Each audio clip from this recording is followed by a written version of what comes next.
All right, my friends. Welcome and thank you for being here.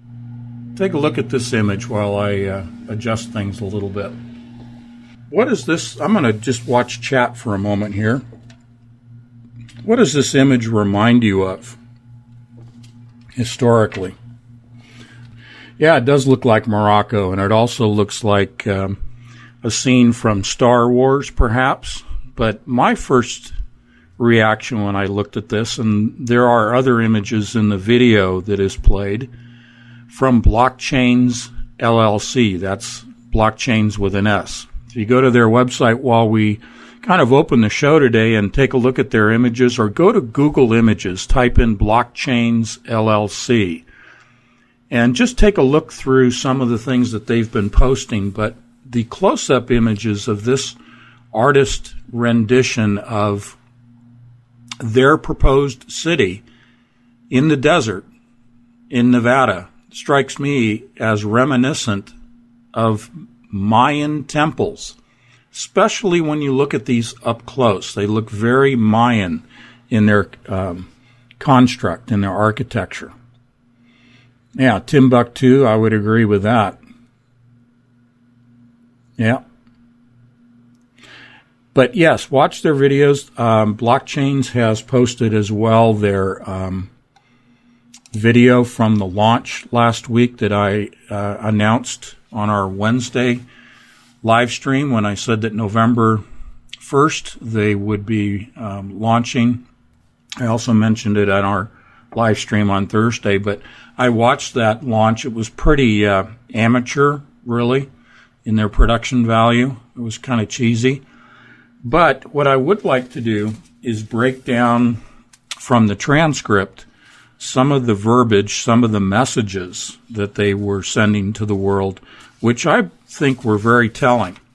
As you know, I don't watch other YouTube channels unless typically you send a link to me and say, hey, you need to check this out. And I want to acknowledge that a lot of people do that. They send me links and I welcome them, and I try as much as I can to go to those videos and watch them because you've recommended them. People like Julie, I won't, announce, by full name anybody, but Julie I especially want to acknowledge, and Charles as well, and a new patron who's come on board that's become quite a contributor to me is Scott. And Julie sends me probably more than anyone, and then I think Charles is the second. But anyway, the point is, I don't look for the interpretations from other people. I let the Lord talk to me. My wife talks to me, Kathleen. She is just marvelous in the things that she hears from the Lord. And we compare notes, and we may come to our own conclusions. So I don't know what other people are saying about Blockchains LLC. I don't know if they've broken down the worldwide launch that they produced in Prague last week. Last week we talked about what I would call the mystical reasons for their selecting Prague rather than where they're going to be building their city, which is in Nevada, just outside of Sparks, Nevada. It's the Sparks Innovation Center. And that segues into where I want to go with that. But before I get into it, I just want to give you a list of things I hope to cover today. Certainly Blockchains LLC. We will briefly touch on, again, Python. I want to show you a couple of slides on Python, which is a programming language which is taught at the elementary level all the way up through now. I mean, they've pushed it down into the elementary schools in the last 4 to 5 years. Essentially, as Kathleen has said to me, and I agree, they want everyone to be a programmer, essentially. They want to push programming as the common language around the world. They want humans around simply to feed the machines, to program the machines. Certainly, as you know, AI has the ability to learn on its own, in other words, program on its own. But at this stage, at this point of AI development, they still need humans to input data. Now, here's another comment. I'll just kind of share some of the conversations that Kathleen and I have. Let's talk about these extraordinary prizes, if you want to call them that, for the lottery, various lotteries around the world. But when you see a lottery that's $500 million or even a $1.2 billion, do you really think any one person or any small group of people would ever receive those monies? I mean, for $1 billion, you could go out and buy a small country.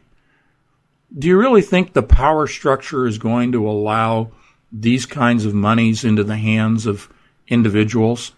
No, because they would be a threat. So why is this going on?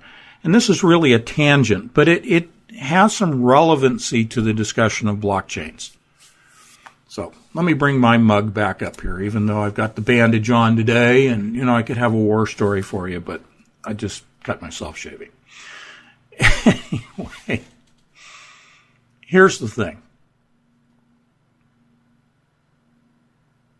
The input by humans into the AI system, into more specifically the blockchain system itself, is building out that infrastructure. From a mystical perspective, from the occulted process perspective, why would the powers that be, let's just say Satan, okay? Why does Lucifer want us to input data into his system? Well, because it is the form of communication that exists today with the veil, as thinning as the veil is becoming, as thin as it is getting. There still is a barrier between Satan's information and humans, and therefore that interdimensional communication requires really an elaborate version of geomancy. It requires the data input. It requires that random numbers be generated. This is the essence of geomancy in the beginning stage of it. The first stage is the random production of marks, tossing of the dice, rolling of the dice, the tossing of stones, the throwing of sticks on the ground. Any of the mancies, aquamancy, aeromancy, any of these are occult crafts. And, you've heard me say that geomancy is the science of the sand. Well, technology, from the Greek word techne, is the science of the craft. And when they refer to the craft, it does have to do with handiwork, with carpentry and metalsmithing and ironsmithing and things like that. But in the discussion of what we're talking about are the other crafts, the black crafts, the dark crafts, those that are occulted and hidden from the general population. And in those crafts, in the techne, in the technology of today, in blockchain, classical computing, and quantum computing, data represents this random number generation. In mathematics and in physics, they call it stochastic random number generating. Random number generation is stochastic. That's STOCHASTIC, if you want to look that up. This is the essence of combinatorial optimization. When we talked about Ramon Lull and we presented optimization last week, let's see if I still have an image of him hanging around. I guess not. But anyway, when we talk about combinatorial optimization, which is the operating system for quantum computers today, whether you're talking D-Wave, IBM, Rigetti, Google, Microsoft, any of these, they are all using combinatorial optimization, which is built on the backbone of stochastic random number generation. This is what the lottery is. It is a stochastic random number generator. Humans are randomly selecting numbers as lottery numbers. All of this is fed into classical and more specifically and more accurately quantum computing systems that use this for interdimensional communication. And again, as a review, because we oftentimes have other people that join us or will listen to this later on that are patrons. A little bit of review from what I've said before is always germane to the discussion. Random number generation, those data points are arranged by, and not just quadrant. I think that pretty much there are companies that employ the same system that D-Wave's business unit by the name of Quadrant employ, because it's the same craft, it's the same black art. It is overlaying data points in the form of a spiral. Now, spirals are used much like circles are used in black magic. The spiral is used by Quadrant to overlay on a quadrant table, what is known as the Great Table of the Earth, divided into 4 squares, 4 quadrants.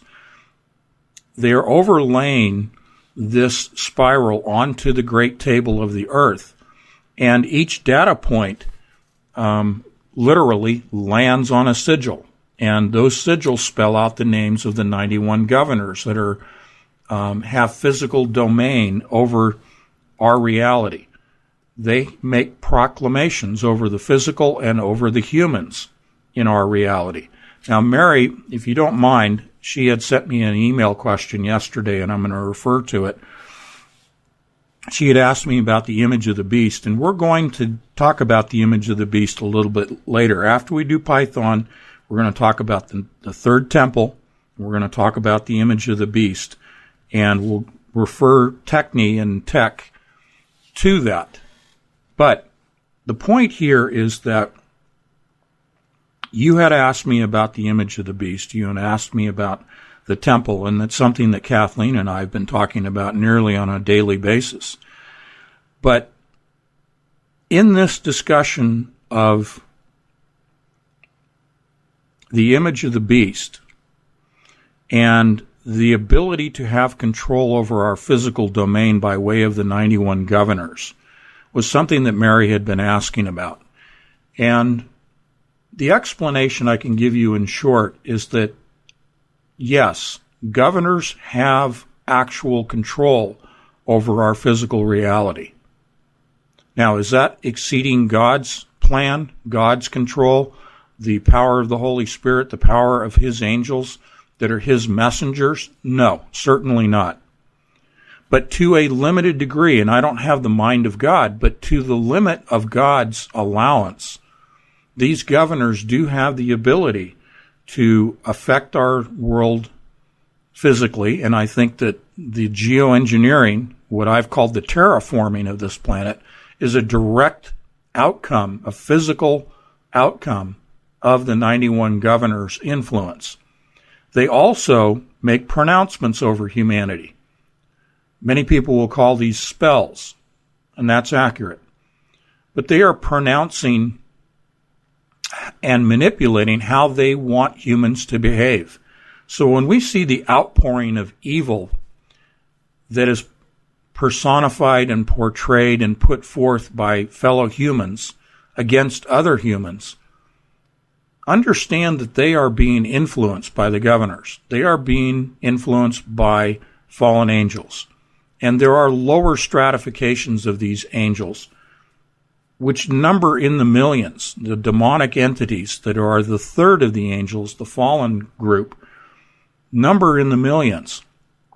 The remaining 2/3, and I don't know the exact number, but has been described to me in the literature and the things that Kathleen and I have looked at as numbering in the trillions in the terms of the numbers of angels. So let's step back for a moment. We've heard of guardian angels. We've heard of that phrase that I have a guardian angel or I have 2 guardian angels. Angels are messengers, and they do God's bidding, and we know this. But I think oftentimes, especially the discussions, the presentations that I offer to you, I spend a lot of time focusing on the fallen angels. I would encourage you, by way of saying that they're only 1/3 of the angels, so they're smaller in number. And they don't have the power that God's remaining 2/3 of the angels have. Certainly they are powerful, and we see the evidence of evil in the world. But be encouraged that God's angels remain more powerful. That they are God's angels, and therefore by definition have more power than Satan's fallen angels. Like Satan, they are cut off. They're not omnipresent, they're not omniscient, they're not all-knowing. And yet they puff themselves up, as Kathleen often says, they puff themselves up to appear more grandiose, grander, more powerful, more all-encompassing than they really are. And this is where I kind of gave you a teaser last Thursday, and I want to pick up on that again. And that is this notion that the announcement of the quantum internet that I presented, and also presented on Friday a little bit on Blog Talk Radio, this notion that they have the ability to communicate through quantum entanglement anywhere in the world without even the fiber optic system that I described, the employment of what is now referred to in the trades as dark fiber optic that is not being used as dark fiber, even beyond the fiber optic system, having the ability through quantum entanglement to communicate. As they say in science, they call it teleportation. Now, don't confuse that with a physical object being teleported as we see in science fiction. It's not that kind of teleportation. In a nutshell, what teleportation in quantum physics in the quantum internet scenario is nothing more than two parallel lines of quantum entangled communication. So picture this. You have, let me go to this image here from the November issue of Entangle magazine. These are particles, and these lines are showing fiber optics, and they're showing photons flowing along the fiber optic lines. But in true quantum mechanics, there is no physical connection between quantum particles. These arrows are representing upspin and downspin like a compass needle. It is the change of the spin of a quantum particle. And without any physical connection, but only quantum entanglement, you're able to change the spin of the entangled particle. Its matching cousin, if you will. So teleportation is, imagine here you have two quantum entangled particles, and over here you have two other quantum entangled particles. What you're doing is changing the spin of a particle in the middle, hence teleportation. You're changing the spin of this particle that then results in these two particles also having their spin changed, either from upspin to downspin or vice versa. So the teleportation is the communication of two parallel pairs of quantum entangled particles that otherwise are separate parallel tracks, not connected, not entangled, but now bringing in an entanglement between these two parallel tracks. They call that teleportation. Even this is what they are trying to puff themselves up to appear more powerful, more all-knowing, and being everywhere at the same time. This is all limited by God. This is all limited by God's plan. If you will, let's go to the analogy of the sandbox. Let's borrow from Blockchains LLC and also from Burning Man, the White Playa. This is adjacent to the location of the city that will be built by Blockchains LLC. This is in the Black Rock Desert. These are the mountains of the Black Rock. They go up almost as high as 8,000 feet. I've spent a lot of time here, not in the Burning Man event. I've never been there for Burning Man, but I did a lot of training out in the Black Rock Desert with vehicles up into the mountains and in the desert playa. If you were to go towards the bottom, sort of the bottom left corner of this image, you would head towards Sparks, Nevada, and where Blockchains LLC will be building out their city. The point here is that they call this the sandbox, okay, where they're building their city, and where Burning Man, horrible, horrible black magic ritualistic event right here. Point is, let's take the sand of the sandbox. What they are trying to achieve is akin to children in the sandbox. So let's say all these people at the Burning Man event are acting like children, and I think they are. I mean, they're absolutely adolescent in their behavior. But it's like children playing with quantum entangled particles in the sandbox. That's the level of sophistication of people that are pushing the quantum internet and quantum computing. They're trying to make it seem like it can do everything. As Gordy Rose says about AI, it will do everything better than a human being. This is the hubris that is involved. This is the hubris, which is an outgrowth of the deception and the lies coming from Satan. So all of this in the world of science, when you read the material that Kathleen and I read, these guys are like children that have a new toy, and they are so happy.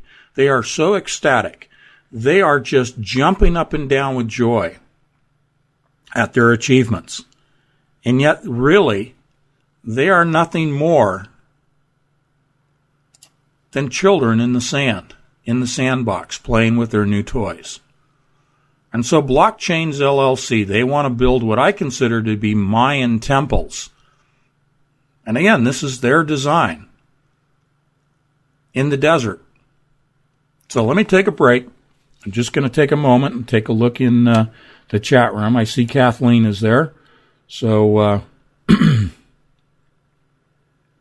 just want to see what you guys, if you have questions or anything, we can certainly take, breaks for questions anytime you want. This is your opportunity to, discuss things. All righty. They act like toddlers. I agree with that, Goldie. So, here's the deal. Let's talk, I'll leave this image up here. Let's talk about the launch on November 1st in Prague of Blockchains LLC. I'm going to break it down, just a few quick notes about what they said in their presentation. First of all, I want to throw the umbrella over this. Let's go to the 30,000 feet and throw over this the big picture, and that is the image that they are creating about themselves as the founders, as the people that are involved in building this city. How are they portraying themselves? Again, underscoring that everything that occurs in the world with humans really takes it down to psychology. If you can call it philosophical, you can call it theological if you like, but how humans are manipulated, how they are controlled, ultimately can be viewed through the lenses of psychology. So from a psychological standpoint, from 30,000 feet, they are portraying themselves as victims. Let that sort of roll around in your head a little bit. Think about history. Think about even today, how many individuals and groups portray themselves as victims. This is rampant. And it is always the victim who gets the attention because of their outcry. And they appear to be the underdog. So if the founders of Blockchains LLC are portraying themselves as the victims, and I'll explain that in a second, who are they being victimized by? So who are the divisive Camp A and Camp B? Who's the Republican and who's the Democrat? Who's the Los Angeles Rams, I guess is the name, and the New England Patriots. I don't even follow football, so I probably got this all screwed up. But who are the two teams? Who are the adversaries? Well, if the founders of Blockchains, LLC, the two brothers, the lawyers, have invested $250 million of their own money, which were monies that were awarded to victims, then they took their 33% from in their class action lawsuits. Anyway, they invested $250 million of their own money to get this thing started. And I'm sure that there is intelligence community monies behind this. Just like I said and showed to you, the smoking gun, the white papers for the founding of Google, the founding of Facebook, all of the major players in Silicon Valley have their origins through DARPA, CIA, and NSA funding. So, if they put their money up, and others have, and they claim to be victims, who have they been victimized by? Well, the answer to that they even provided to us. The banks. They claim that the banks have treated them unfairly. And that is because of their class action lawsuits on behalf of mortgage holders, because of predatory lending, and there's others beyond the mortgage, but they primarily were representing classes of people, groups of people in class action lawsuits against banks, credit card companies, and mortgage lenders and things like that. So what they effectively are doing is saying, and this is quite ironic, I mean, what's the old joke about lawyers? You got to get rid of all the lawyers. There's other stronger language, but I won't use that. Most people, the joke going around is, don't think highly of lawyers. Let me be kind about it. Well, in the same breath, and I think on the same level, on par with the lawyers, would be the same sort of discussion or pejorative label and finger pointing towards bankers. So they're an easy target. Easy in the sense that lots of people have a beef with the banking systems around the world and generally view bankers as people, as predators. Thus you have your predator and your prey. That's the psychological game that they have set up to sell to programmers to come on board, because this was a recruiting session during their launch. They were talking to people who were developers. This was called DevCon, Developers Conference number 4 in Prague. They were talking to people that they wanted to hire.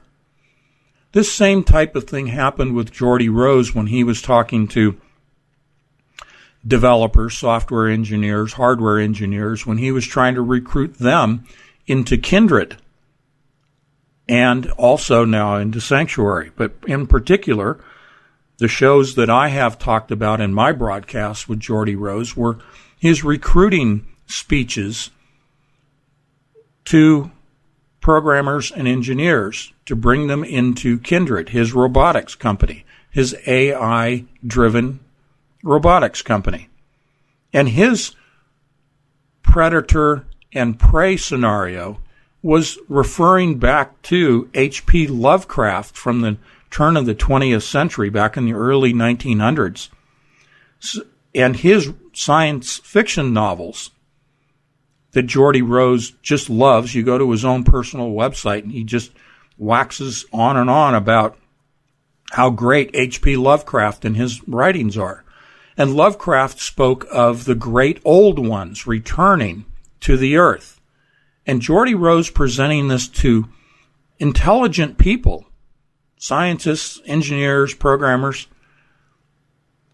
was saying quite literally that the great old ones, he thought, and as he assigned to H.P. Lovecraft a almost prophet status, a prognostication, that great old ones, in other words, our ancestors from the stars, as I wrote about in my first book, Covert Catastrophe, Geordie Rose set up the predators as the great old ones who were completely indifferent and relegated and viewed humans as we would ants.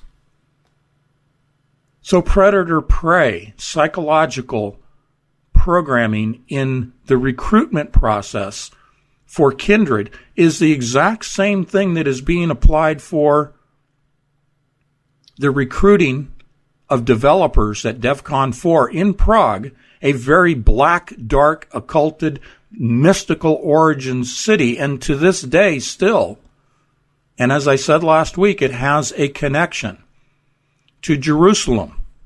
And we will talk about Jerusalem, we will talk about the Third Temple and the ties to Prague as we move on in this discussion. But the psychology of predator-prey, the victimization, from 30,000 feet, you can see this. This is how they're setting it up, not just for the recruiting of developers, programmers, but for investors to invest in this city of Mayan temples, to invest in a city that covers 68,000 acres, the size of the island of Manhattan. They want to build their version of utopia. They have this set up as an AI-driven city with fiber optics interconnecting them throughout the city. And this is next door to the Gigafactory, already in operation by Elon Musk, the largest enclosed building in the world, by the way.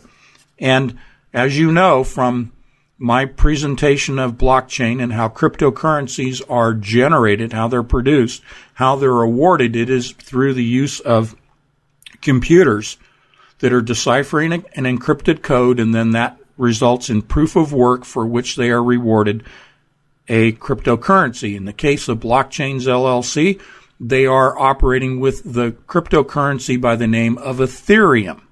Now that goes into the mystical in terms of the ether, but Ethereum is number 2 to Bitcoin in terms of value and popularity.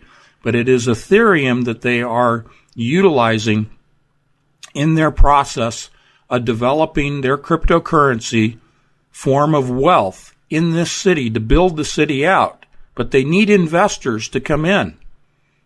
So they are setting themselves up as victims in the face of the worldwide banking system. They are offering their alternative to the existing worldwide banking system. Here are the 3 main components of the city that they are building next to the Gigafactory in the desert in Nevada, outside of Sparks, north of Reno, about 4 hours drive from Silicon Valley in California. The 3 main components of this city: it will be AI driven. That's number 1. Number 2, it will employ nanotechnologies. Remember my discussions and my warnings about nanotech in the form of nanosensors deployed to the edge of computing, the Internet of Things, the Internet of Everything. This is a city that will be embedded in the building materials, in the products, in the people, in the computing systems with nano-sized sensors. Edge computing is a system of limited computing occurring at the source, at the point of origin of the data, whether it's inside a person, inside a building, in the atmosphere, in the food, in the clothing, in the furniture, in the vehicles, everything in this city driven by AI, connected and operating through nanotech sensors. Okay? Number 3 is 3D printing. Now, they didn't say this, but I do expect, because this is in the desert and the materials there, that they will be using first 3D printing for the building of the buildings. If you look at the architecture, this lends itself to very simplistic block type, obviously for blockchain, but block configurations which lend themselves readily to 3D printing. There already are buildings being built of sand and stone and clay utilizing large-scale 3D printers that erect the building in rapid fashion. I would imagine that this is what they will use to build this city, is 3D printing for the structures.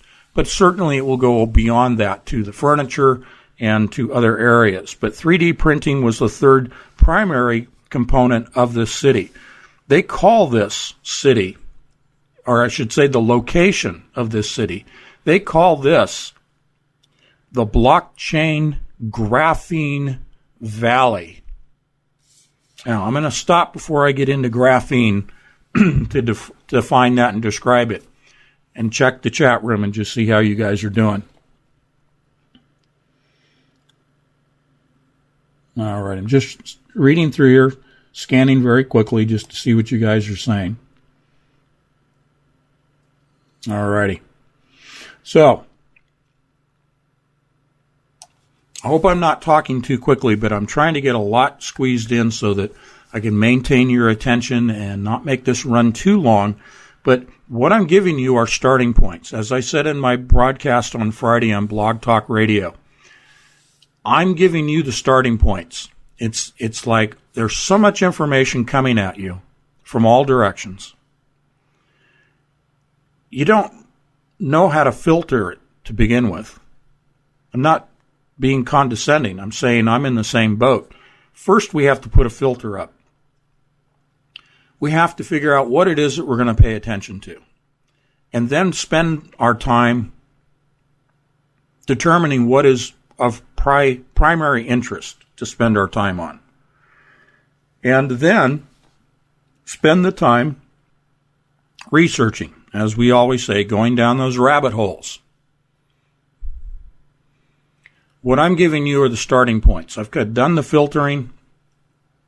I've given you what I feel are priorities that I identify for you. There are others that you can identify for yourself, certainly. And you can also send those to me, those areas of interest, those questions, those puzzlements that you may have. And I will do my best to address them through the broadcasts, through the magazine, through emails. So, Mary, I haven't forgotten that we're going to talk about the image of the beast, but in case I get off on a tangent, just drop me a line in the chat room and say, hey, talk about that image of the beast. But I've got my notes in front of me, so we should be okay. All righty. So I'm giving you the starting points. Let's talk about what is referred to by the founders of Blockchain LLC as the Blockchain Graphene Valley. Now, graphene I'll define for you. That is a substance that is composed of C60 carbon, the same material that we're made of. Graphene is made of the same carbon that diamonds are made of. Take a look at my book, 2048 Diamonds in the Rough. I talk about C60 carbon and diamonds all through that novel. Anyway, you guys as patrons, if you have not received a print copy, because you're below that threshold in the awards, if you would like Diamonds in the Rough, which is 2048 Diamonds in the Rough, that refers not to a date, but to a D-Wave computer, the 2048. And when I wrote this back in 2013 and published it in 2014, D-Wave was at the 512 computer. They hadn't even produced the 2048 yet, which is now out there. The preceding novel was Covert Catastrophe. If you would like either one of those as patrons, I'm happy to email the PDF versions of those novels to you. If you'd like to buy them, they're available through my website. That would be appreciated as well. But as my patrons, I'm happy to send those books over to you as a thank you. Whether you're a $5 patron, it's irrelevant, okay? It's not, I just really thank everyone for your support and for hiring me as your researcher and your reporter. So, graphene, C60 carbon. These form, here we go again. I know everybody's heard this a million times over the years, but they form tetrahedrons. And those tetrahedrons form into a spherical arrangement, which is my 600-cell tetrahedron. These are known as buckyballs. So my 600-cell tetrahedron, that spherical object, is a large-scale buckyball. Those link up in chains as what are known as Buckminster fullerenes. That is exactly the same thing that happens in the human brain. We start with C60 carbon and tubulin dimers, and we go to microtubules, which are Buckminster fullerenes. Okay? So our minds, our brains are built of graphene. Buckminster fullerenes, these long chains that form into tubes of carbon, both in our brain and also in the physical, industrial, manufacturing, and computer and electronics industry, that graphene is the same thing that's in our head as they're using in technology today. Graphene, when they say this is the graphene valley, they're not referring to the buildings and the furniture and the carpets.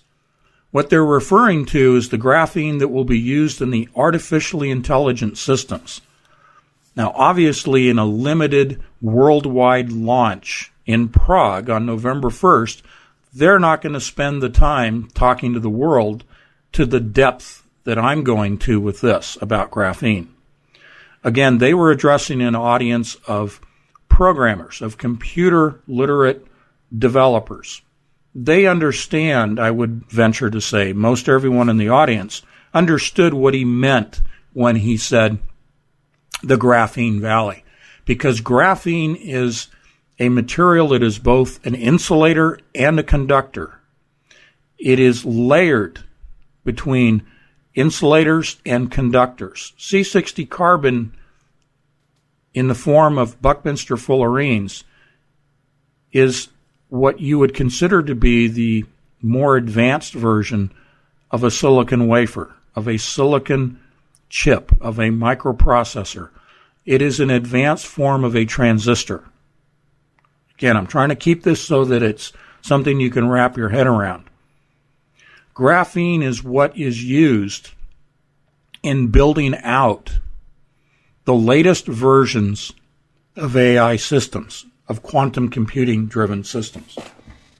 In my book, 2048 Diamonds in the Rough, this is not a sales pitch. I'm just giving you a reference, a point of reference. I talk about quantum computers built in the shape of a 600-cell tetrahedron as a ball. And it is composed of nanodiamonds that are connected into structures known as tetrahedrons. In employing graphene, which naturally already is built, the graphene is arranged naturally in a lattice work. The architecture of graphene already pre-exists in its natural form in the shape of tetrahedrons. This is the building out, and this is what they're not telling you. The graphene valley is the building out of what I described in 2048 Diamonds in the Rough in terms of quantum computers. They are arranging qubits, quantum bits, and I've shown you this in many issues of Entangled magazine. The scientific papers that demonstrate the best way to reduce errors in a quantum computer is to arrange your qubits in the shape of a tetrahedron. This maintains coherence. When you talk about coherence in quantum computing, you're talking about this entanglement of quantum particles. To maintain coherence is to reduce errors. To maintain that coherence, you need to have each of these qubits arranged in the shape of a tetrahedron, if you will, a pyramid. The Egyptian pyramids had a square base. Tetrahedrons have a triangular base. When they are talking about building out a graphene city, graphene valley, it is because the AI, the number one item they listed about their city, and number two, their nanotech, and number three, their 3D printing, they are talking about using graphene in AI, nanotech, and 3D printing in the arranging of those qubits composed of graphene in the shape of tetrahedrons, ultimately forming a computer that is spherical in shape, a ball shape, because their ultimate goal is to build out what is known as a universal computer, a universal Turing machine. If you are going to build a universal computer that can run all present day and future algorithms, that's the definition of a universal quantum computer. Even algorithms that have not yet been imagined, this universal computer will have the capability of running those new algorithms. That's the goal. That's the definition of a universal computer. They believe that by following the model of the universe that God created, they will never acknowledge God as the creator. But what I'm showing you by way of the 600-cell tetrahedron is God's model of the universe as I believe he has shared it with me, the true architecture of the universe. You know that Satan can only counterfeit. He can only copy that which God has already created. When they speak of Blockchains LLC as the Graphene City, they are talking about using God's architecture of the tetrahedron to build their universal computer. Because the universal computer must have the identical architecture of the universe itself. Everything within the universe is what we have to operate with. We don't have resources that we can tap into that are beyond the reach, the edge, the limits of the universe. Therefore, if you are going to have a universal computer, it must operate within the system of the universe. And the architecture of the universe is formulated in graphene, the tetrahedron. Now, it may seem that I'm going on and on too long about this, but I really want you to carry this forward with you as you see more information coming out of Blockchains LLC. As we pull back to 30,000 feet and you see the discussions about the building out of the worldwide blockchain system, which this company will be the focal point of. They're putting all their eggs in one basket. This is the company that will be the primary, let's say, administrator of the blockchain system worldwide. But as you see from 30,000 feet, the blockchain system, the infrastructure of the B system being built out, bear in mind that it is run by quantum computers and classical, but at different levels, at low-level AI classical computing.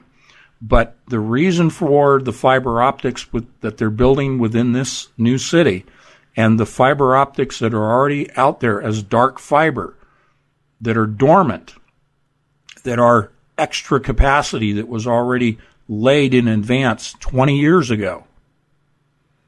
As all of that dark fiber begins to have photons carrying digital information through it throughout the blockchain system, bear in mind that the data is all being fed into the Graphene Valley, and the Graphene Valley has to do with the 600-cell tetrahedron quantum computer. Call it the universal Turing machine, because that's what they call it. If you'd like a glimpse of some of that and how I see some of that playing out, read my second book, 2048, Diamonds in the Rough. Published in 2014, long before any of this ever came to the surface. Alrighty. Let's break down a little bit more of their presentation. I just want to see real quickly what you guys are saying in the chat room. Kathleen, our house is filled with notes. Yeah, no kidding. My goodness. All right. So, yep, we are trying to connect the dots. All righty. Oh, Celeste, Shepherd's Heart. Celeste, welcome. Yes, I got your email about collaborating. We will collaborate. Yes to everything you said. I sent you a very quick note on that, but just to let everybody know here in the group, Celeste and I are going to be comparing notes and doing some collaborative articles together. And, we may even do a magazine together. We may just, do a special edition magazine just for Celeste Shepherd Heart website that she has. But that's getting a little ahead of myself. But I just wanted to let you know that I value what you all are doing in your own research, and that I thank you for this, that you share with me. In the November issue of Entangled Magazine, I provided a little blurb about Celeste's website and also a link to her website and an article that she wrote concerning the blockchain system. She did a great job of breaking down the nuts and bolts, the mechanisms, the cryptocurrency, the encryption, the decryption, the computers, the electricity, all of these things that I have mentioned briefly today. She breaks it down very nicely in that article. So encourage you to go to her website. Celeste, go ahead and pop into the chat room your web address in there, your URL. And those that are subscribers to the magazine, you'll be able to find it there as well. But it is Shepherd's Heart Farm. So Shepherd's Heart Farm, I'm sure you could Google that and come up with it as well. I agree with you. 68,000 acres does reflect 68K, the first microprocessor. I agree with you. Alrighty, so let's move along here very quickly. So, the psychology, the predator and the victim, they are setting themselves up as the victims. They use as their mantra, if you will, Blockchains LLC, as join our cause. I mean, this is so blatant. It's so obvious how they are trying to appeal to people's emotions. Remember what I said about emotions? They reside primarily in our brainstem. That's our fight or flight mechanism. Our autonomic nervous system is in the brainstem. Our critical thinking occurs in the cerebellum, the cerebral cortex, and primarily the prefrontal cortex. They don't want us using our prefrontal cortex. They want us to respond emotionally. So they set themselves up as a poor little victims at the hands of the bankers, the evil bankers, with the black top hat and the long mustache and, this evil dude, this evil banker, who's victimized them. And so they want you to join their cause. They say, join our cause. Come and build this city. We are going to build a system and get back at the bankers. They are going to shut down the traditional banking systems of the world. So they are offering you an alternative to banking.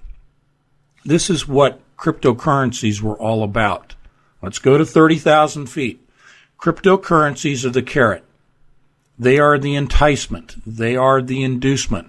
Psychologically, they are appealing to your emotion of fear and your emotion of greed. They're saying, come and build out this blockchain system and you will be handsomely rewarded. You will be fabulously rich by coming aboard our system. People not thinking critically about this, they're only thinking in terms of greed and fear.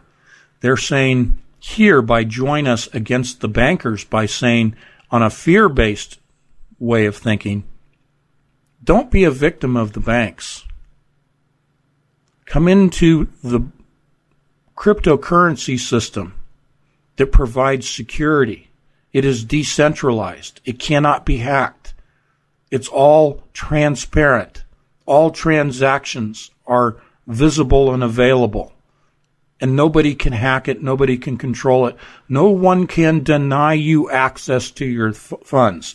The founder, one of the two brothers at Blockchain, was talking about the fact that he had been victimized by his own bank that he had been banking with for 28 years. He went to withdraw funds from his account, found his account to be frozen because he had just won this class action lawsuit on the basis of predatory lending practices of other banks, not his bank, but other banks in the banking system.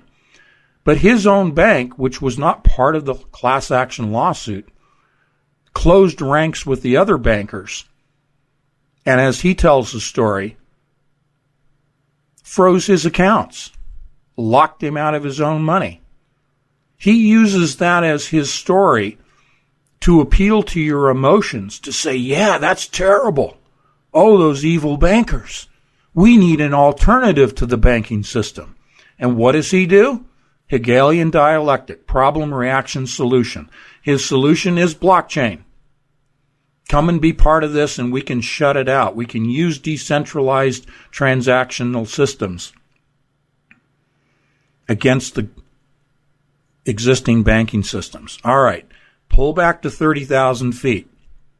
Do you really believe, and I'm saying this kind of to the average Joe on the street, Joe Bag of Donuts, do you really believe that the banking system is not already involved in blockchain? Do you really believe that those that are in control of the money system are going to allow a system to shut them down? No, they're all part of this together. Where did his $250 million come from? They ultimately came from banks. Where does he keep his $250 million? Where does he invest it? How does he invest it? What's the mechanism for the flow of money into the building of this graphene valley, this blockchain city? Presently, it all has to flow through the banking system.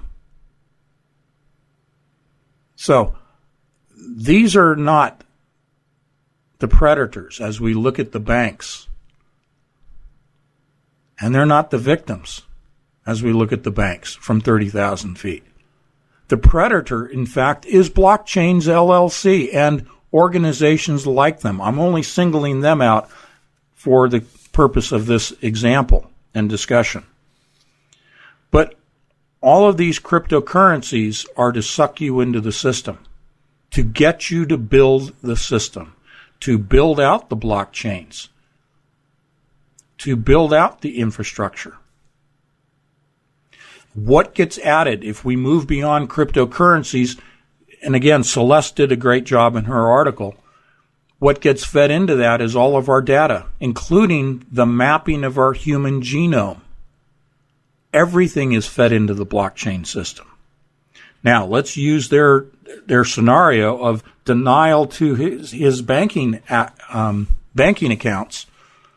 Denial of access, just like it happens when we're on the internet. Denial of access, denial of service, DNS. Do you really think they're going to allow the average person to have unlimited access to their funds and their data, their personal information? No. The predator is Blockchains LLC and other organizations like them who do control what they ostensibly want to call a transparent, decentralized system that is unhackable. What they will do at a point in time, and you know it, is to deny access unless you take the mark of the beast. Unless you have a key to unlock the lock. Look at the name Blockchains. It has the word lock in it. And if you will, I'm playing a little with the letters on the screen here, but it's Keynes' system. Do you really think they're going to allow people unlimited access forever into this system?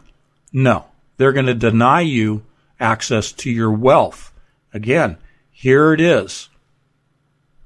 Problem, reaction, solution. They set it up. They make it convenient because of all the problems that exist in the world. They're saying the single solution is blockchain.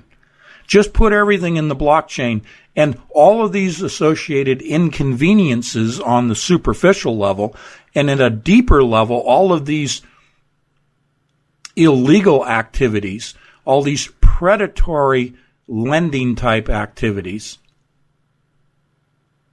okay, will go away. They're setting it up as the be-all, end-all for all of the problems of humanity at this point. And then once it is set up to where you are absolutely, every person on the planet is dependent upon their accessing of their information for their livelihood, for their daily activities. And this is nearly here already, folks. Once they have you, then they will deny you the service. And they will say, if you want your wealth, see, they appealed to the greed. Once you have this perception of having amassed this wealth, and that's just part of it, part of your information in there. How about your health records? If you need to be treated by a physician, by nurses, by a clinician, and they can't access your health records, you will not be provided that service. Denial of service. And so they will say, well, you need to take this mark. Forget about embedded chips. I keep seeing all these stories, and people do send me emails, and that's okay, about 4,000 people having a microchip embedded in their hand. It will not be. The logistics of that are just overwhelming. Yeah, India's been doing it. They've been rolling it out for years. It is an absolute logistical nightmare to think that over 7 billion people on the planet, or even if they reduce the population, as they claim on the Georgia Guidestones, reduce the population down to 500 million, that's still a lot of people that have to be physically chipped. No, I've been pronouncing this, if you will, stating this, since 2012, 2011, in fact. I can remember November of 2011, I said, nanoparticles, inhaled, ingested, consumed. Think about the geoengineering. Think about the spraying. We have dormant nanoparticles in our body that are being placed there, awaiting your free will decision to take the mark of the beast. Once you say, yes, I will take that mark, then the fully immersive 5G system that we find ourselves in today, the 5G system provides the mechanism, the medium, for the transmission of an electromagnetic signal that will then it will activate those dormant nanoparticles embedded within every human. And that will cause the spontaneous replication of a third strand of DNA within every person's body that accepts the mark of the beast. That replication will manifest itself, I believe, as a mark on the forehead and or a mark on the right hand. It doesn't require the physical embedding of a chip in the hand. The chip, if you will, is already in the body in the form of dormant nanoparticles awaiting this 5G signal that will be activated. Those of us that deny the mark of the beast through free will, who say, no, I don't want the mark. I don't care about starving to death. Yes, if I have a family and children and loved ones and all that, I'm concerned about them. And God provides. He provides the manna in the desert. Okay, God will provide. So It's not a matter of taking my chances. It's a matter of a decision and knowing in my faith that God will provide, that I say, no, I'm not taking the mark of the beast. My children are not going to take the mark of the beast, and none of us are going to survive. But you know what? Should we all die and be that we are all saved, we will go to heaven. Because to take the mark of the beast means the damnation of your soul and your permanent separation with no ability to go back. Permanent separation from God. This is why Scripture says you will no longer be found in the book of life. God doesn't recognize you once you take the mark. And there is no going back. The other thing that happens when the mark of the beast, when the nanoparticles, when the third strand replicates in the body, is that the person loses all independent thought. They lose all self-awareness that they have even been changed. That's how insidious this is. I'm going to repeat that. They will not be aware that they have even undergone a change. This is the hive mind. This is the hive that they are pushing. If you go to Prague, there is a Jewish synagogue in Prague. And at the entrance above the doorway, I think I showed this last week. Maybe I still have it. I don't think so. Just Google synagogue Prague, Czechoslovakia. Okay? Yeah, I don't have it here. Over the doorway, over the archway to the synagogue is a hive, a beehive. You know, the dome? Dome-shaped, round beehive. If you look at the vestments of the cardinals and the Pope at the Vatican, and inside the Vatican, the hive is predominant. They are trying to get us into the hive system, the hive way of living, the hive mentality. The blockchain system facilitates that. Taking the mark of the beast means that you lose your self-awareness, you lose your sentient status, you are then plugged into the blockchain system. Not just your data, but your mind itself is plugged into the blockchain system. That is itself the hive. I'm going to let that sink in for a minute, and I'm going to take a look at the chat room. Ah, very good, Michael. Yeah. The beehive in the Mormon tabernacle. Absolutely. Yep. So, they've set us up with the Hegelian dialectic, problem-reaction solution, looking at it from 30,000 feet. They're setting themselves up as the victims. They're saying that the banks are the evil predators. They even talk about predatory lending practices that these lawyers earn their money from, that they're investing. They're $250 million, and there's a lot more behind it.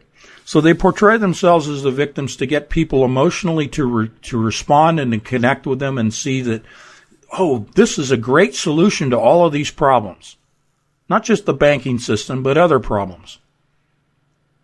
So you can take and replace the bank as the predator, and you could say, well, the healthcare system, the political system, the military strife that is going on, even the spiritual, the religious wars, the religious theological divisions around the world. This is what Ramon Lull back in 1200 and early 1300 with his combinatorics, he was devising a system by which he felt he could bring the three principal religions of the world together to bring peace to the world. Well, you know, it doesn't work that way. That's not what God intended. God does not intend for a one-world religion system, which is what the Vatican is leading, bringing in all of the world religious leaders and trying to put together what Ramon Lull was trying to do mathematically. Combinatorics is in the Vatican. Combinatorics is in combinatorial optimization and quantum computing. Combinatorics is in geomancy. Okay, you see how all these nuggets are coming together, all these qubits, if you will? So what they are promoting here, going back to blockchain's launch announcement from November 1st, was gaming teams. Okay, they are setting up, you keep hearing the word ecosystem in computing. Okay, they've taken the green agenda. They've taken the green agenda, which is Satan's agenda. This is Mother Gaia. This is focused on the earth, which was created by God. But they're focusing people on worshiping Mother Gaia, worshiping nature, the green movement as a alternative religion. They are calling the green agenda an ecosystem. They've now taken ecosystem and transplanted it into computing. And they talk about, in AI especially, an ecosystem. And you will no doubt hear this word used more and more with blockchain as a whole, and blockchain's LLC specifically, the word ecosystem. Because they've already pre-programmed people to think that ecosystem means the earth, Mother Gaia, that you're taking care of the planet, that you're making it healthy again, that you're correcting the ills brought on by horrible humans. This is why they want to reduce the population, because they view humanity as the problem. God created humanity in his own form for us to worship him, to be in communion with him, to be in a relationship with him. Before the fall in the Garden of Eden with Adam and Eve, God was breathing with Adam. If you want to call it the Enochian alphabet and the Enochian language, so be it. But the relationship was intimate between Adam and God. God doesn't view us as the problem, but Satan does. Satan hates God's creation. He even hates the planet Earth itself, but it is his prison. And therefore he does the 180 with it, and he tries to make it look, rather than as a prison with bars, he tries to make us believe that it's our home, that the earth created us, that this is the mother of us. I'm sorry, but we are not offspring from Mother Gaia, from the earth itself. Yes, we are made from the dust of the earth, but that's God creating us, not Mother Gaia. But they will use the word ecosystem in computing, specifically in the various strata of artificial intelligence. Watch for it. You've been pre-programmed, just like the phrase that CIA created, conspiracy theorist. It's a trigger word. Ecosystem is supposed to make all this sound good and benevolent, and something you should wrap your arms around like a tree and hug. Oh, it's an ecosystem of gaming. As you know, as longtime listeners and readers, you know that AI was built, and its systems of learning, its systems of self-programming, all come from gaming. And who operates the games? Humans. Go back to what I said at the beginning about the lottery system. The stochastic random number generation of data into the system, onto the great table, communicating with the 91 governors, making pronouncements upon the physical realm as well as upon humans. Gaming does the same thing. Gaming is generating data from the input by humans. Geomancy does not operate unless there are humans involved. Gaming is geomancy. Humans are involved. They are teaching AI how to learn every time they operate a computer game. This is why Blockchain's LLC calls the people involved in this Graphene Valley city system, their utopia, they call these gaming teams. The residents of the city will be operating AI-involved games, again, to generate more data. The more data that is created, whether it's through games and quite literally The lottery systems are games. Through gaming, that is generating more data, which results in more information coming through the veil in the form of communications with the 91 governors and other entities. Right now, there is still a very thin veil between us and them. Quantum computing, geomancy as its origin, manifesting in the technique, the science of the craft, is their communication system. And the result of that communication is information that is forbidden knowledge, forbidden for our protection, but we see it as the evidence of evil, predominantly what I'm talking about today, that evidence of information coming from the other side that we are not supposed to have access to is the blockchain system, a system of control, a system of destruction, a system that will take down humanity. Let's go to 30,000 feet. Let's imagine the mind of God. What is being built out, we should not fear. This is the system of judgment. God, in his infinite wisdom, in his mind, said, I am going to give my creation free will. I want them to want me, to love me of their own free will. I do not want to create synthetic life forms to worship me, to commune with me. I do not want to have robots and AIs. I want to have living beings that will worship me, that will have gratitude towards me, who will express their heart towards me, who will enjoy my presence. That's what he wanted. So from his perspective, and he's way above 30,000 feet, but from his perspective, he's given us free will. If we make the choice to go to the light, to commune with him, if we make the choice of salvation, then we will not have anything to fear and we will not be subject to what is being built out today. Those that choose the mark of the beast should be the ones that are fearful today. Those that want a blockchain system of control and ultimately of destruction of themselves, they are literally building the chains, the bars to the prison, but the chains that will bind them in hell, they are literally building their own links in the chain by turning away from God. This is the depth and the breadth of the deception and the lies put forth by the father of lies. This is the evidence of evil right now today, right in our face.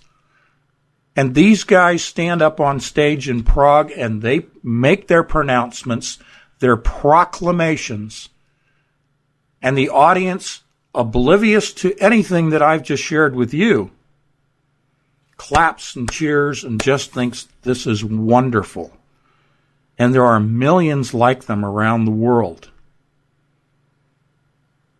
Folks, most of the world has no clue of what we're talking about today. I'd venture even to go even deeper into the world of Christians and say that what we are talking about today amongst us as a group of patrons, they have no clue.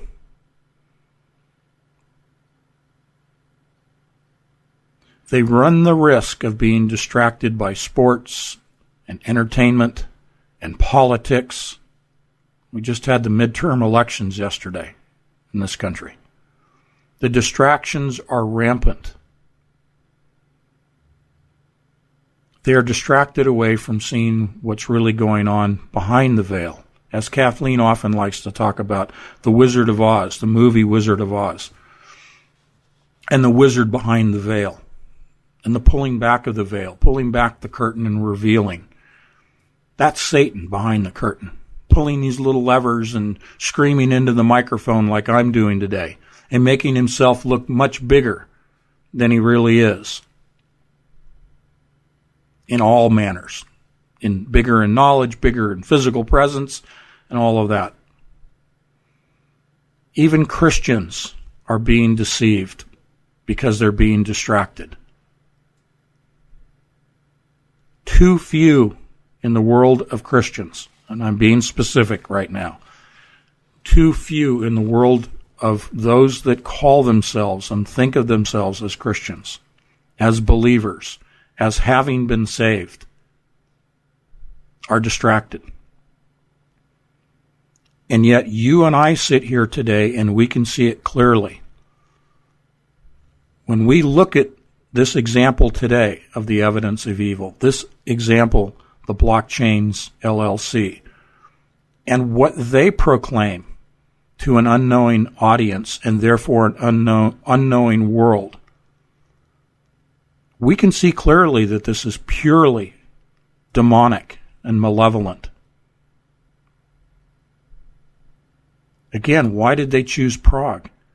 Well, if you look at the history of Prague, not only did you have, the alchemists, let me just throw that as, soothsayers and practitioners of the dark arts, and the alchemists of what we consider to be scientists today, all gathered in the 12th and 13th centuries and the 14th centuries in Prague.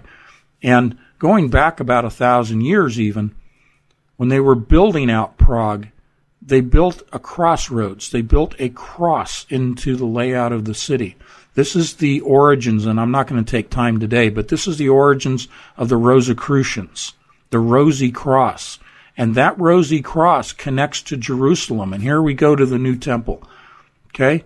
They thought they were going to build the new Jerusalem in Prague. This is why Blockchains LLC chose as their worldwide launch site, not Nevada, where they're going to build the graphene city, the city in the Graphene Valley, but they chose Prague because it is so deeply rooted in the occult. But they truly believed 1,000 years ago in Prague that they were going to build a new Jerusalem. There's a direct line of sight geographic connection between the Rosy Cross in Prague and Jerusalem of today. So let's sidestep away a little bit from Blockchain LLC. Let's talk about the new temple. Now, Kathleen and I have had this conversation in the last week to 10 days about not the third temple. We're not talking about building the temple out of stone. That third temple. And the red heifer and all of that, okay? And the golden chalices and all of the implements of the temple. You will recall that Kathleen and I have presented in Entangled magazine, and we even did a webinar about the counterfeiting of the architecture of the temple itself. Look at Herod's temple. And we showed through the overlaying of the blueprint of D-Wave's quantum chipset, the chipset holding the qubits, that architecture, that wiring diagram, if you will, of the qubit chipset was identical to the blueprint, to the architecture of Herod's temple. You lay one on top of the other, and they're identical. All right. So let's take that as our starting point. And we're going to go at least for another 30 minutes here, okay, folks, just to let you know. This counterfeiting by those that are building quantum computers, and understand the qubit chipsets, whether you're talking D-Wave, IBM, Rigetti, Google, Microsoft, virtually they are all using the same wiring diagram. Therefore, they're copying the temple. And in the center of the quantum chipset is their version of the Holy of Holies, Satan's version of the Holy of Holies. The Holy of Holies at Herod's temple, Solomon's temple, was where the communication with God took place. The preparation of the priests to go in there had to be absolutely perfect, and they put a rope around their waist and had people outside the Holy of Holies that would pull them out if they were killed by God because they made a mistake. This is before the Holy Spirit. So the Holy of Holies was a point of communication with God. Now, you know that Satan does a 180 on God, tries to, and he counterfeits. So he's counterfeit of the temple is the quantum chipset of the same design as God's design for his temple. And the Holy of Holies is where communication with Satan takes place, not with God. Again, the counterfeiting. It is a location of specific communication. The priests that are prepared today are those that are building the quantum computers. And if they make a mistake, they don't get an answer. Decoherence. Maybe they should have ropes tied around their waist so that they are pulled back when they're killed by Satan. Because these people are playing with powers that they really don't understand. And they are just tools of Satan. And they will be victims. When they realize finally what they have been involved in, their hearts will fail them. It says so in Scripture, for what they behold, their hearts will fail them for what comes upon them. So, we're talking about interdimensional communication in the Holy of Holies, using what is known in the Greek as techne. Now, Kathleen shared with me something just before we went on the air today. Another word for techne, which is tech, T-E-K. I'm not going to go into that because she just shared it with me, but we have information that we are going to be reviewing over the weekend, and next Wednesday, the next live stream, next Wednesday, we will present TEK, tech. This is a further discussion, a further examination of the science of the craft, as it's translated from the Greek. A further discussion of why we call it technology and the proof of the dark origins of technology, not just geomancy, but why they view this as a craft, why this is a mystical process. We see it as nuts and bolts and software programming and communication devices between us and an internet system, and now they're going and promoting the idea of a quantum internet.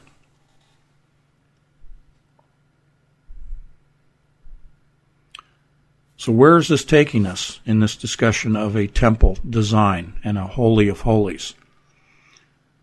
Well, I'm going back to the discussion of the image of the beast. And here's how I define the image of the beast in terms of technology. You've heard me use the phrase, the granularity of data, the density of data. Picture the square, the great table of the earth, of Crowley, John Dee and Edward Kelly, Ramon Lull. And it's subdivided into the 4 quadrants, and the spiral of data that is overlaid over those quadrants, which is done by D-Wave's company called Quadrant. The more dots in the spiral, the denser the configuration of dots, the more solid that spiral image becomes. That's the increasing of the granularity of data, as it's called in software programming and software processing of data, the granularity of the data.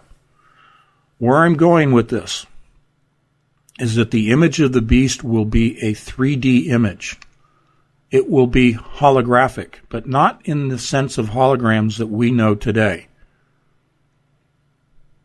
I'm going to step back to Blockchains LLC and their worldwide launch and why I said their presentation November 1st was very cheesy in their production value. But it was on purpose. Certainly they had the money and the access to technology to produce a much better holographic image of the 12-year-old girl that they were interfacing, they were communicating with, than this stupid flickering image, old school hologram.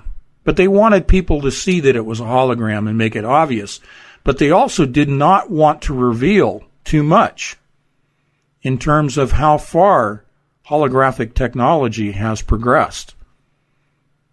Now, I shared with the audience on the radio in late 2017 that I shared articles at the time back in November of last year, so it's been a full year,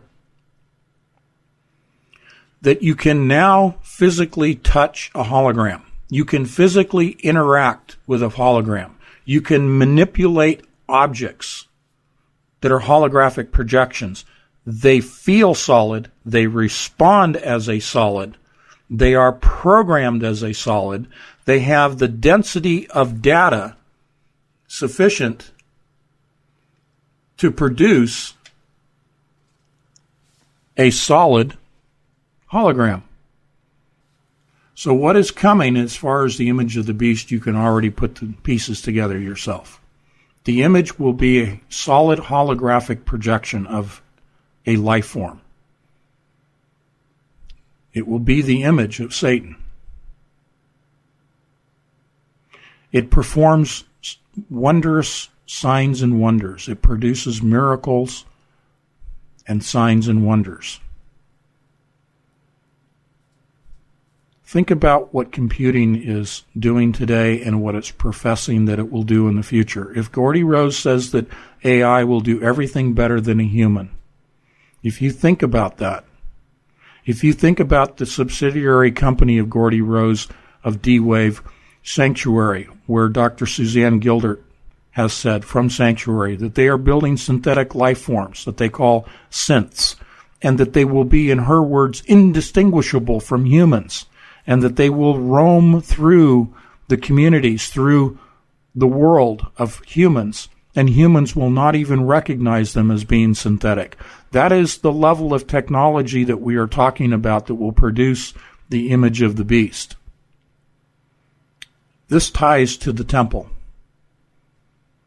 When we talk about a computer chip, a quantum chip having the Holy of Holies in its center for communication with Satan rather than with God, this is the point of origin. From the Holy of Holies. This is the blaspheming. This is where the corruption of the Holy of Holies will take place. Not in a temple that is built of stone. That comes later. The third temple of stone, the physical building, will eventually. But the abomination of desolation will take place first in the quantum computer. The abomination of desolation will take place in the Holy of Holies. Can you imagine in Herod's temple someone desecrating the Holy of Holies, what God would have done? If someone had been able to somehow break into the Holy of Holies, had been able to prematurely rent the veil between the priest and God himself, could you imagine? That is what we're talking about, that is taking place within Satan's version of the Holy of Holies, within the center point of the quantum chipset. An abomination is taking place. It's bad enough that people are accessing forbidden knowledge. It's bad enough.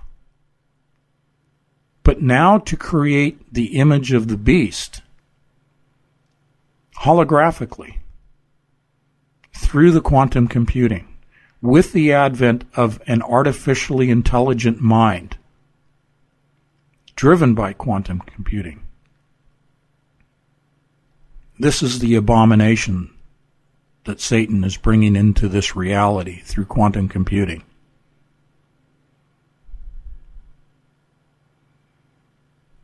I think that's a lot to digest. I think that's a lot to try to see the ramifications of. Let me check the chat room, see if you have any questions here.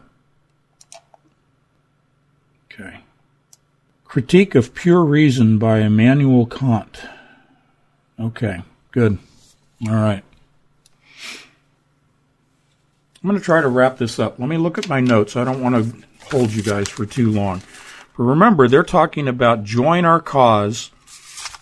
They're painting a picture of victimization and thereby transferring that image of victimization of themselves to all of us. It is being referred to us. It is being copied and reproduced and presented to us as though we are victims. And not just victims at the hands of predatory lenders and bankers and all of that, but all of the rest of the ills of humanity, we look at ourselves as victims. Well, I'm sorry, but I view myself, and Kathleen does, and I think you do as well, as victors, not victims. We are victors. We are victorious. How can I say that? Because through the grace of God, He has saved us. It's not because of something we have done to be victorious. It's the shedding of the blood of Jesus Christ and His gift of the Holy Spirit to us, our salvation, that we are victorious. We are not victims. And yet Satan does a 180 on that, and he says, you humans are all victims. And I'm going to show you that you're victims. That's what's going on. And it's so obvious that these guys are presenting this. Oh, you're all victims. We're victims. Join us as victims. Let's be a group of victims. Let's build out the solution to man's problems through this blockchain system. And you're all going to be wealthy. All your information is going to be secure. Nobody can hack it. We can get rid of that problem. All you have to do is take this mark and plug your brain into the hive, and you will now be a drone worker bee. They didn't say that part of it, did they? They want you to be a drone worker bee. They want to enslave and control you. But people are building out their own chains of enslavement, thinking they're getting rich, thinking that their human genome, their medical records, and everything else are going to be secure. Finally, we're going to have privacy. So that takes me to convenience. Imagine whatever it is that's in your life that is inconvenient right now. Driving to and from work, going to the grocery store, banking, voting, finding something on television that you want to watch. Please turn off your televisions. Going through on the internet, trying to find what you want on the internet. All these inconveniences. What Satan is doing is setting up the inconveniences. That's the Hegelian dialectic. Problem. Our reaction is emotional, not critically thinking, but emotionally at the brainstem, thinking emotionally, and getting angry at the inconveniences. That's our reaction. Solution, here it comes. Blockchain. Worship Satan. Ye shall be as gods. The solution has as its origins sin. They are false solutions. But from 30,000 feet, we can see the inconveniences that they're setting up. Let's go back to the chip. I just read an article I think someone sent to me this morning or yesterday. It all blurs together. But, the story about, someone having a chip implanted in their hand because it's more convenient. That the discussion, the scenario that is being played out right now is getting rid of your cell phones. They've got us hooked on cell phones, don't they? The convenience. It solved a multitude of perceived problems, the cell phone. A geomantic device. It is comprised of silica, of sand, the glass that you tap on, the random number generation on the phone.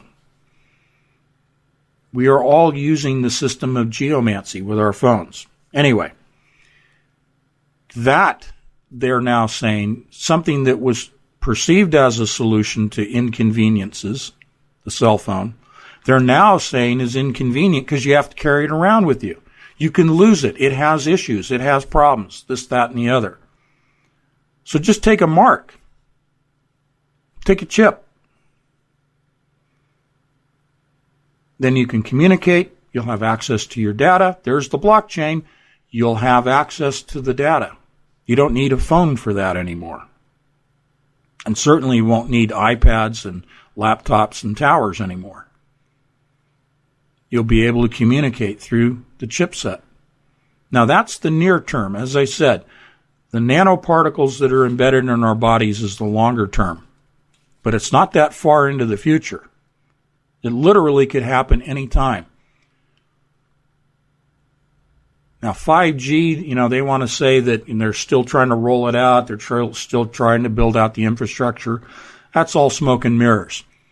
5G, we are fully immersed in. It is transmitted via geosynchronous satellites that are in patterns known as diamond constellations. Go to Iridium as one example. Iridium Corporation, Iridium with an I, Iridium Corporation has multitudes of diamond configurations of microsatellites in geosynchronous orbit, bathing the Earth down to 1 square foot of the entire planet of 5G signals already. That is the system that will transmit the signal that will activate the replication of the third strand of DNA through those nanoparticles. It's already here. So they can offer the mark of the beast without a chip and just say, do you want access? Do you want to participate in this system? Understand it will be on the backs of convenience. You can get rid of your cell phone, get rid of your computers. You won't have to commute to work anymore. You can telecommute your job. AI will help you do your job. You'll have a new job. You'll have a different job. Oh, you sure will. You'll be a worker bee in the hive. I think it's clearly evident. I think, if we imagine ourselves in a court of law and we have presented our case, we've presented our evidence of evil, we've given our testimony as witnesses, I think you would all agree with me that it is clearly evident the game that is afoot as we look at it from 30,000 feet. We see the big picture. We see the Hegelian dialectic. We see the predator versus the prey, the victim's psychological operation that is at work here in building out the infrastructure of the blockchain system.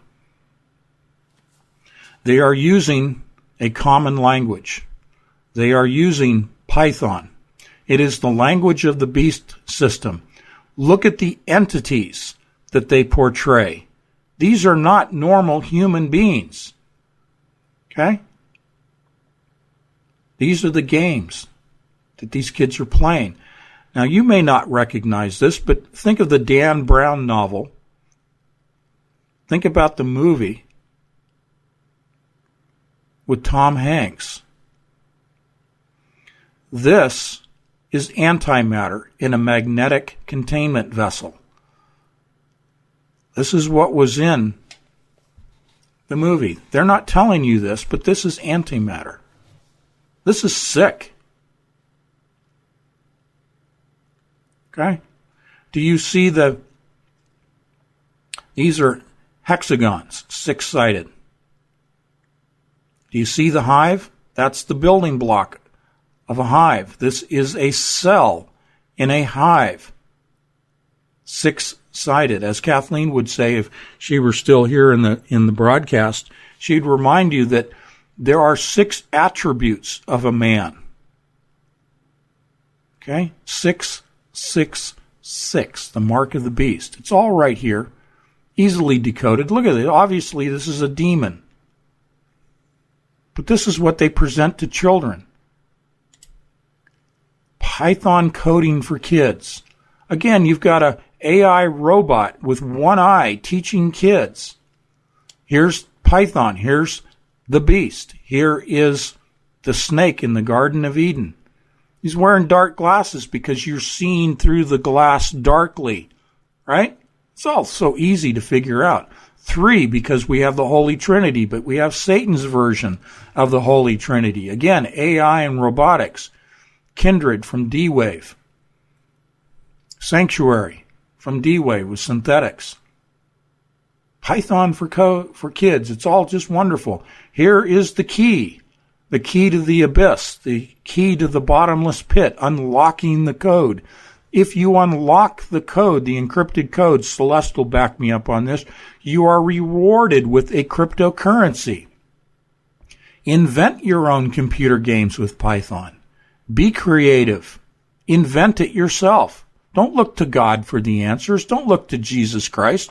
Don't look at the scriptures. Invent your own alchemy right here, the chemistry, the changing of base materials like lead into gold. Okay? These are all games. Look at the pyramid. Look at the geometry. Mathematics and geometry is used. God created geometry. God created mathematics. God created the tetrahedron. But Satan does a 180 on it, and he uses all of God's creations for his own devices, as his own devices for his own purposes. Look at the tic-tac-toe here. This is geomancy. Right here. This ostensibly is a cup of coffee. Think about drinking when you have, I don't mean to be Catholic here, but Holy Communion, when you drink the blood of God, of Jesus Christ. This is coffee as a representation of the blood of Jesus Christ. But it is something to alter the state of mind, to keep you awake. Look at the snake's eyes. He's wide awake. Work hard, work diligently, be a good worker bee. Drink lots of coffee to stay awake. Again, down here we have the coder's role in Python. We have a snake. We have the tetrahedrons here. The building blocks of the universe are acknowledged right here, the tetrahedrons. I wanted to find another scene here. Give you a little of the background on Python. Number of groups of what they call bunches, and therefore have more collisions occur in a specific time frame, results in more energy release and more data and more particles, more smaller quantum primordial particles, and they refer to this as luminosity, high luminosity. So tomorrow I will be talking about CERN. I'll be talking about particles that they claim to have just recently discovered, and this whole scenario of discovering particles and seeing it from 30,000 feet to see what really the game is that is afoot. Yes, we will talk a little bit about the occulted side, the dark arts side of it, the spiritual side of it, but we'll pretty much focus on physics and quantum mechanics tomorrow without being, too elaborate about it and too over, anyone's head about it. I try to translate and make things relevant to your everyday, walk of life. But we'll be talking about energy conversion. We'll talk about the double slit experiment. We will get into what is quantum. I will define quantum. When turbochargers were developed, people are thinking, what did he say? Turbochargers were developed for diesel engines to compress air into the cylinders because it's a compression ignition engine. That's what a diesel is, to enhance the power of the engine. And then they adapted it for gasoline engines. And all of a sudden, the word turbo was applied to many things, including computer software. Look at TurboTax. Okay? What has that got to do with an engine and with operating it as an air compressor? Point is, they started using the word turbo everywhere. Well, that's what's happened with quantum. All of a sudden, quantum is on everything. Pretty soon we're going to have quantum clothing. Well, tomorrow I'll define what quantum is and how it really operates in quantum mechanics and particle physics, and from 30,000 feet, why it's all smoke and mirrors and pure nonsense, including quantum computing, including quantum internet, and even the name of my magazine, Entangled, Quantum Entanglement. Why it's all smoke and mirrors. So if you want to know the truth, and tomorrow I'm going to read a little thing that one of our patrons wrote for me that takes us back to blockchain, and we'll use it as a segue when we open the show, open the discussion tomorrow. A very nice little 180 that one of our patrons did, taking the transcript of one of the videos from Blockchain LLC. I'm not going to take time to do it today because we're already at 2 hours. But we'll open the discussion tomorrow with this very nice 180 of the transcript of one of the videos produced by Blockchains LLC. So with that, I'll use that to kind of tie up this show. Not really a show. This is a discussion. This is a collaboration. We're not on Truth Frequency Radio. So let me just touch on that very quickly, just to finish this. I am so happy to be here with you guys. This is so much better than being on a radio show. I don't care what network it is. Radio, with its time restrictions, its hard breaks for commercials, having no say and no control over the content of even the network's own commercials, much less any of the sponsors' commercials and the products that are selected. What a nightmare. What a nightmare to be presenting a program, a discussion like this, and then having some of the just horrendous network promotional commercials that were on with that previous network. Obviously, I had to leave for what was going on, beyond just the commercials. Their New Age stuff was just over the top, and the ayahuasca and going to Egypt and communicating with demons and passing through doorways and gateways. I mean, give me a break. So it was time to leave. I try to exemplify a Christ-like way of living. I am not Christ. I am not perfect. But this is the goal that we all strive for, is to live a Christ-like existence. And I felt that at the previous network I was at, that I was doing what Jesus did, and he walked amongst those that were not saved. He walked amongst murderers and thieves and prostitutes and money changers and all of those people, practitioners of the black magic, the dark arts. He walked amongst them to try to save them. And I view my role at that previous network to be akin to that, to be similar to that. But the Lord made it very clear to me that it was time to move on. I had run my mission course, if you will, in that area. And I'm so happy to be here with you guys. This gives me an opportunity to provide what I think comes across as a cohesive train of thought, that there's some critical thinking that goes into the presentation of the material, that hopefully it is clear and cohesive, and we can do it without interruptions, and we can pick and choose what we want to talk about. And I ask you to do that. Pick and choose what you want to talk about and communicate that to me. Tomorrow we'll open with blockchain, but we'll talk about CERN tomorrow. If there are other things that you would like me to be aware of and bring to the discussion, maybe just a short question you need a short answer to, and you'd like that presented in the live stream tomorrow or even next week, that would be great.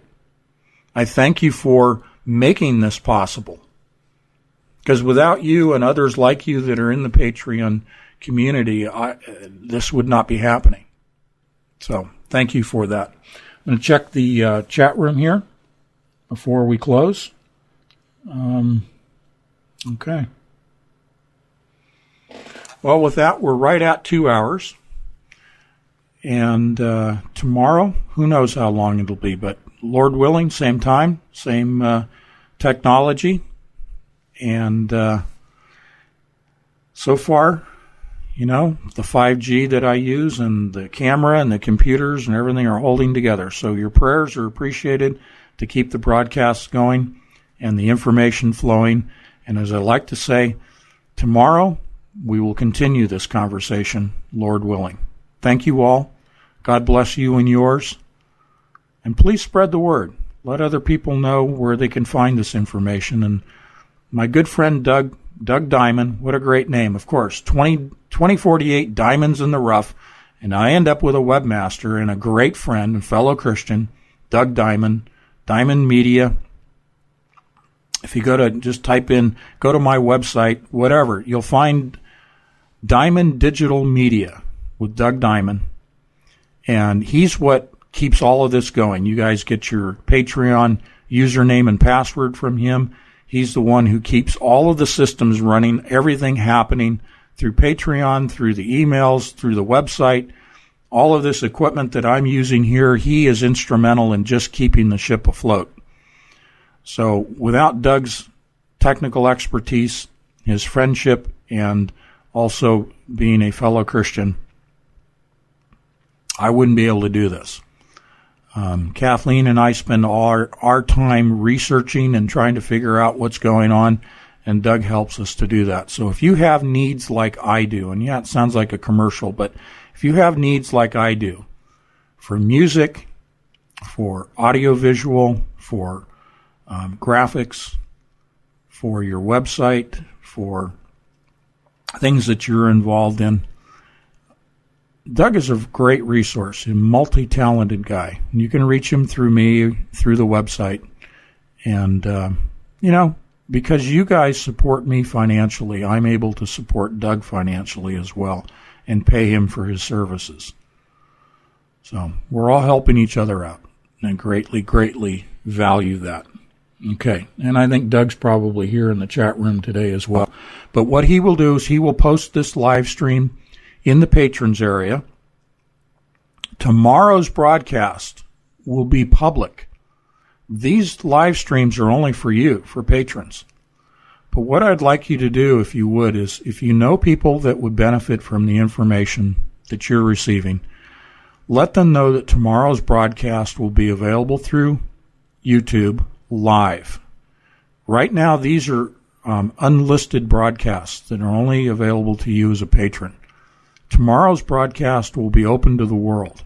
And I do that so that people that are not patrons get a glimpse of what we're doing, get a taste, if you will, of the information that you're receiving. And hopefully they will come aboard as a patron, and they will learn what you're learning.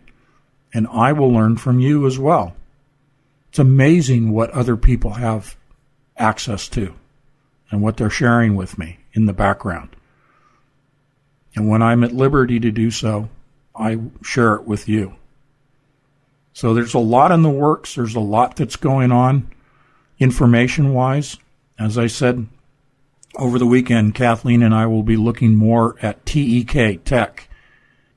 And I will present that on Wednesday of next week, and probably Wednesday and Thursday, because it's very involved. We already know there's a lot there.